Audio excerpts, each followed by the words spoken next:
Welcome to Changelog, where we explore the latest updates, enhancements, and changes to New Relic itself. In each episode, we dig into the new features and functionalities as told by the people who envisioned, shaped, and even coded them. We discuss the inspiration and the data behind the development, as well as common use cases and applications. I'm Leon Adato, one of the New Relic DevRel advocates, and joining me this week is big reveal. There we go. Woo! Okay, so first I've got my fellow developer relations advocate, Daniel Kim, and he's also in his inaugural, first voyage as co-host. So welcome, Daniel. Yes, thank you for having me. I am very honored to be here with you in this Woo-hoo! virtual world. Awesome. And who else do we have? Daniel? We have Brad Schmitt, who is my favorite person at New Relic, who is also a principal pre-sale solutions architect and our resident head Kubernetes wizard. A lot of titles. Yeah. Hello, everyone. Great to be here. And I just, Daniel, when people see this, and you're going to have a ton of Slack messages. Wait a minute, you told me I was your favorite. Oh, no, Brad is my favorite. It's on record now. It's on record. Okay, well, there we go. All right, so I know we're here to talk about something very specific, and with both Brad and Daniel here, it's probably related to Kubernetes, probably. But before we get into that, we are whole people. We bring our whole selves to work, and I want to talk about anything that you have going on, both, at work. Let's talk a little bit about what the title means, and then also if you have any side projects or book deals coming up, or you're going to climb Mount Everest or whatever it is. And I'm going to hand it to the real guest. I'm going to hand it over to Brad first. Yeah, hey everyone, I'm Brad Schmitt. I'm part of a team at New Relic called the Technology Architects, and what we do is we focus on various areas of the platform and related technologies like Kubernetes. So I focus my day-to-day on Kubernetes. I work with customers, every week. I work with our internal engineering teams, and I get to work with people like Daniel and Leon doing cool webinars and things, out in the non-virtual world as well. So it's great to be here and excited to talk about Prometheus today. Nice. And anything that is not New Relic, Prometheus, Kubernetes related?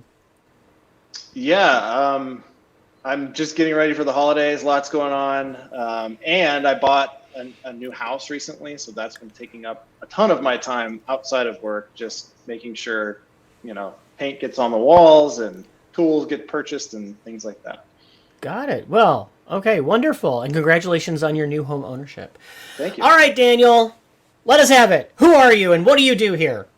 My name is Daniel. I am on Leon's team as a developer relations engineer. And basically what I do is I figure out what engineers want to hear and I try to create content and get people really excited about observability. I want them to wake up in the morning and be like, wow, what's my observability setup like? That is the dream, but I don't know if that's actually successful. But that's what I try to do, every day. Get people. I want people to be as excited about observability as Brad is excited about observability. That is my goal at New Relic. You are a sad little man. That. That's your whole life. That's amazing and terrifying all at once. Okay. What else? And what else is going on in my life is that I have a Christmas tree that I'm very proud of, that I put up all by my lonesome. And yeah, it's really sparkly and great. So yeah, that's the other thing that's been going on in my life. It's holiday time, so I'm very excited. There we go. Okay. Awesome. So now that we've talked about how great we all are, I kind of want to talk about the topic of the day, which is Prometheus. So if you're not familiar about Prometheus, Prometheus is an open source monitoring system and a time series database that is primarily used to monitor and alert on things like Kubernetes or other infrastructure and applications running usually on the cloud. It was originally developed by SoundCloud. I love SoundCloud. And it's now a standalone open source project alongside Kubernetes and other awesome projects like Argo CD. And it's all under the Cloud Native Computing Foundation, or the CNCF. And Prometheus is an open source piece of software, and it can monitor a wide variety of systems and applications, including servers, databases, apps running in containers or in the cloud. And Prometheus is usually used in conjunction with other tools to visualize the data, like Grafana, which provides the ability for you to build dashboards and other cool visualizations of your data. And it's really popular among developers and ops teams because it's relatively simple to use, it's pretty flexible, and it's scalable. And it's most often used in cloud-native environments and places that use microservices. And the reason that I want to talk about Prometheus today is because New Relic has been working on a lot of cool things behind the scenes and made it easier than ever to get Prometheus data into New Relic so you can see it alongside all of your other data. But like, I don't want to get yes. No. You see, before, so I, again, co-host. I want to, make sure that I share the floor. But Brad, you can't let Daniel get like the last word on what Prometheus is. From your perspective, forget about the New Relic piece for a second. What is Prometheus? Why would an IT professional care about Prometheus in general? Yeah, I think Daniel did a good job of at least giving the high level of what Prometheus is. But the way I think about Prometheus is that you'll see it primarily in Kubernetes. There's not very many Kubernetes clusters out there that just don't have any Prometheus metrics being exposed. And when I say exposed, what that means is there's kind of two ways that I think of Prometheus. One, there is the actual Prometheus agent and server that collects metrics from your cluster. But then there are the Prometheus metrics themselves. And in your Kubernetes cluster, you have Prometheus endpoints. And on those endpoints, you have metrics that are being exposed by various services running in the cluster. And what Prometheus does is it goes out and it scrapes those endpoints and collects those metrics, at a set interval. So you have the metric collection aspect of Prometheus, but you also have the metrics themselves that have a standardized metric format, a standardized naming convention, and you put the two together and you have a really great solution for monitoring just about anything in a Kubernetes cluster. Cool. All right. So, I feel like there's a lot to talk about, but the one other point I want to get to is, we've talked about what Prometheus is sort of writ large, and we've talked about what's super special about it.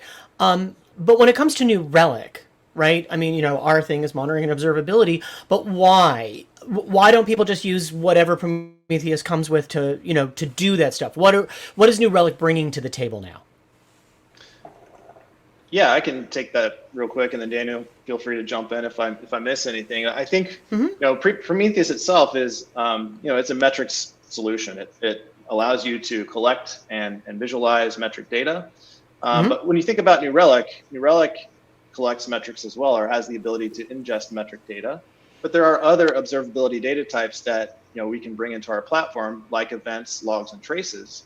Therefore, if you're trying to look at a set of services or a system holistically, there are going to be situations where it's advantageous to have your metrics side by side with your log data and your trace data, and being able to view that in one place without having to jump from your Prometheus or your Grafana instance over to other solutions. Now, that's time consuming. You lose context, and in the middle of an issue, that stuff's important. Right.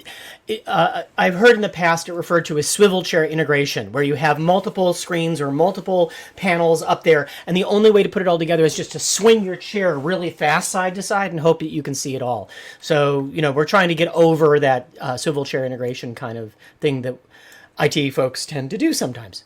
Okay. I feel like there's something real quick. Please! Oh my gosh! Cool. Yes.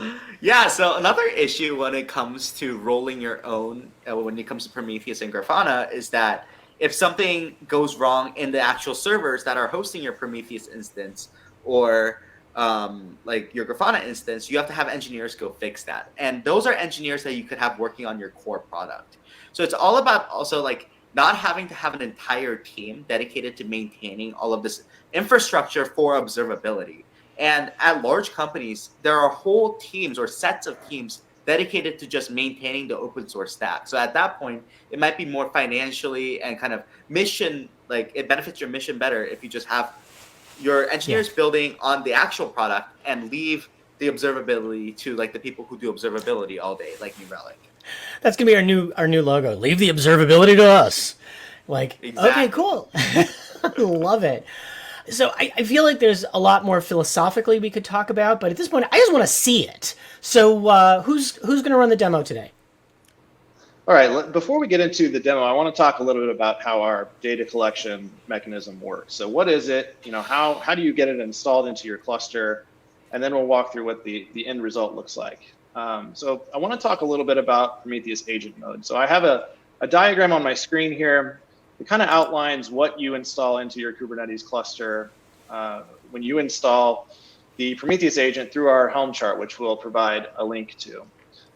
For those that aren't familiar, Prometheus has a mode called Prometheus agent mode that essentially turns the Prometheus server and all of the adjacent pieces of it, like alert manager, the query engine, even the local storage.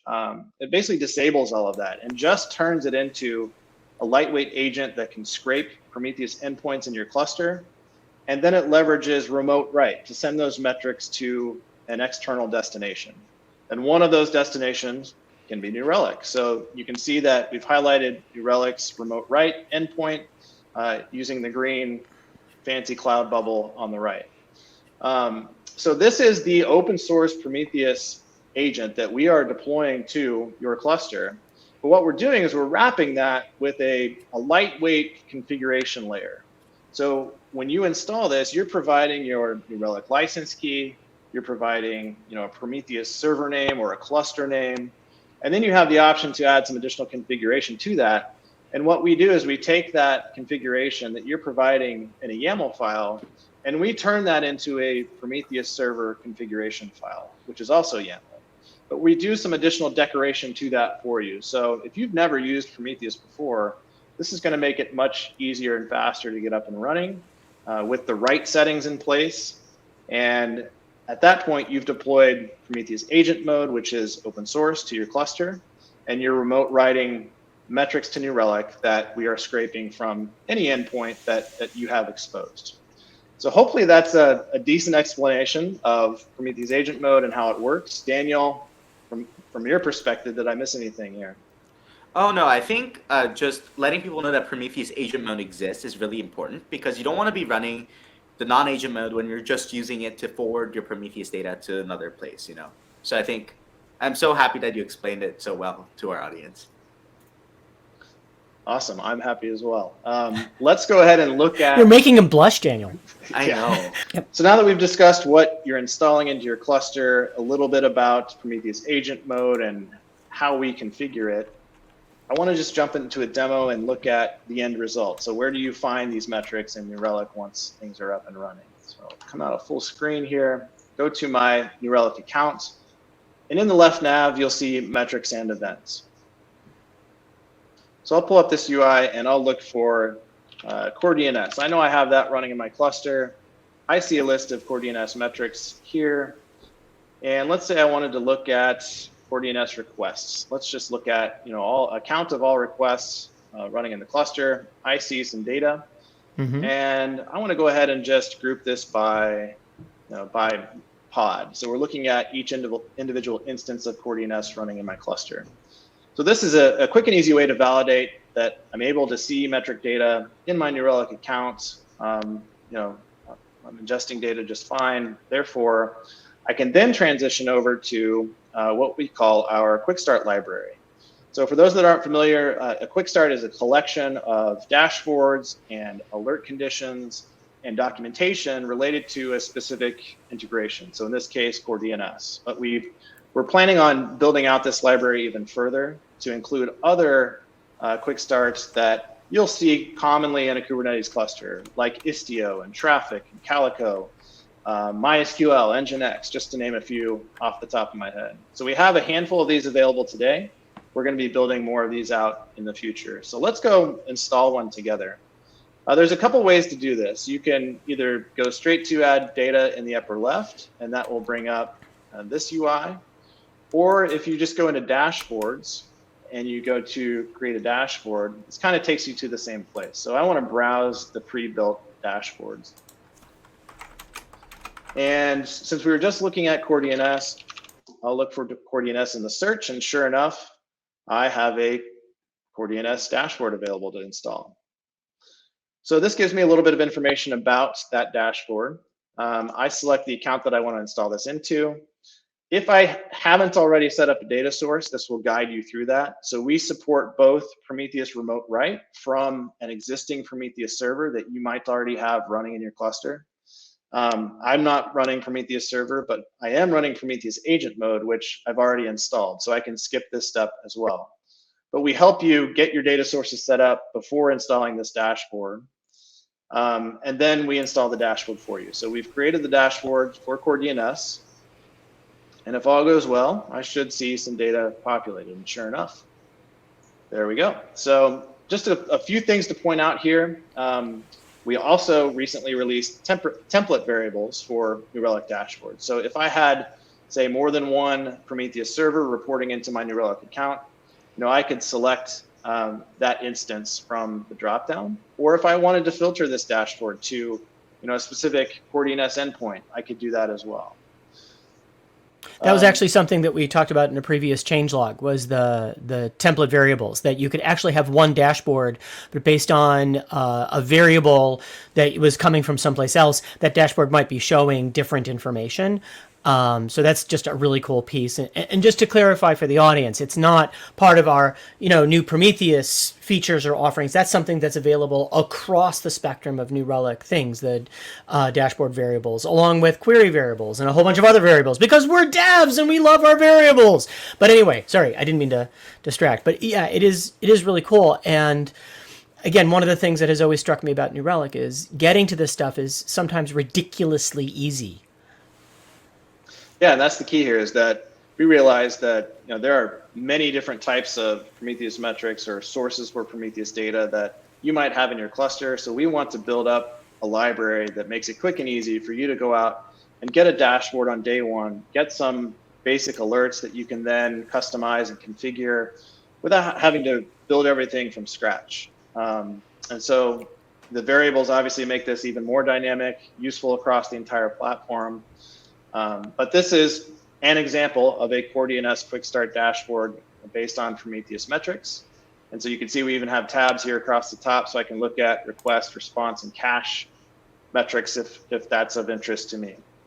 The other part of this is alerts. So in some of these, we've also included some default alert conditions that we would also deploy to your account, so you have something to start with.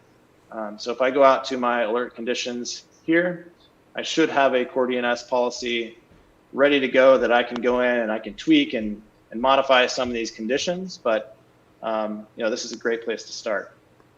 And we're focusing in on some of the core or the golden signals for Core DNS, things like response times, error rate, latency, throughput, and things like that. Nice.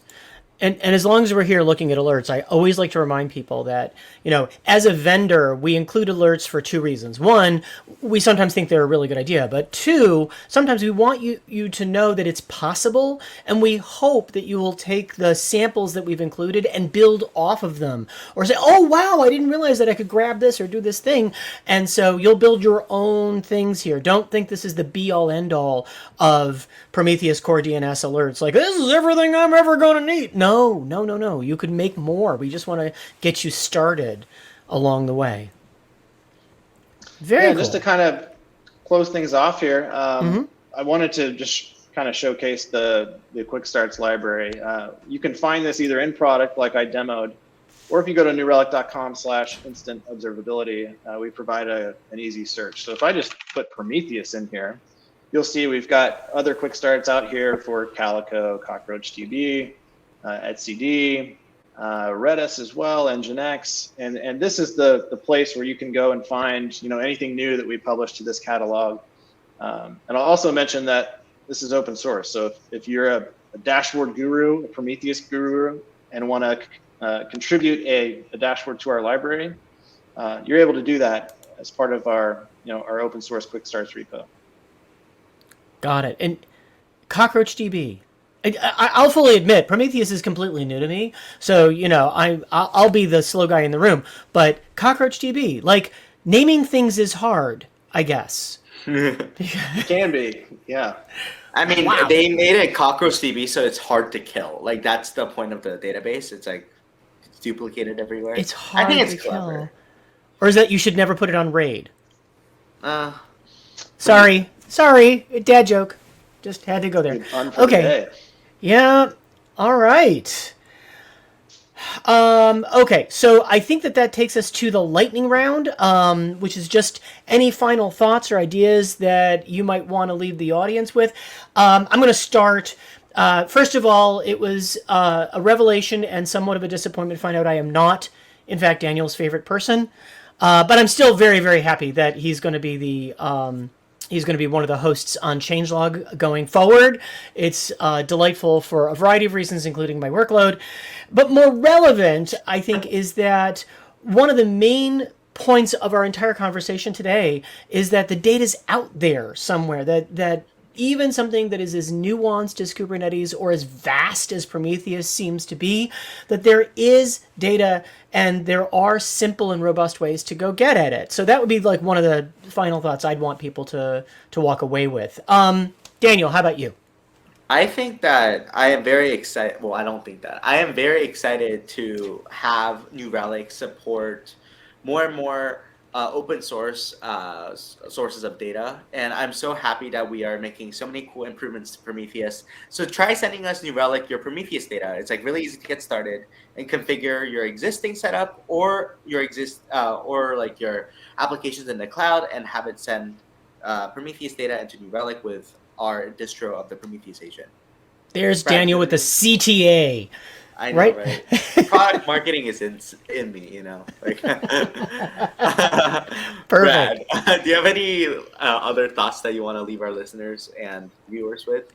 Yeah, I'll just add that this is kind of the beginning of us focusing more and more on Prometheus metrics in the platform. So we talked about the quick starts library. That's going to get broader, and we're going to expand what's available there. But I think you're going to see us bring Prometheus metrics into other experiences that you may know already that are Kubernetes based, and we're going to start to use them more and more moving forward. So this is really the beginning of kind of I don't want to call it a new journey because we've been on this journey for a little while, but it's a renewed focus on Prometheus, with respect to Kubernetes in New Relic. Cool. And you bring up a good point, which is that, at New Relic, when we put out a new capability, that's not the be all end all. It's just the next step in the journey. So if you have strong opinions about what we should be doing, or if there's things that you'd like to see us consider next, please reach out to us. Our socials are all over the internet, if not the FBI files in some cases. And you can, find us on the New Relic community and things like that. We really, really love to hear from people who are boots on the ground IT practitioners using this, if there's ways to improve or like I said, next things to consider. Well, I want to thank you both for taking time out of your day in this holiday week. And thank you so much. Thanks, everyone. Thanks, guys. And I also want to thank everyone watching. There is an overwhelming choice of video content to binge on, and we want to thank you for spending some of your precious time with us today. If you enjoyed the show today, don't forget to like and subscribe, as the kids say, so you can get notifications when a new episode drops. For New Relic Changelog, I'm Leon Adato.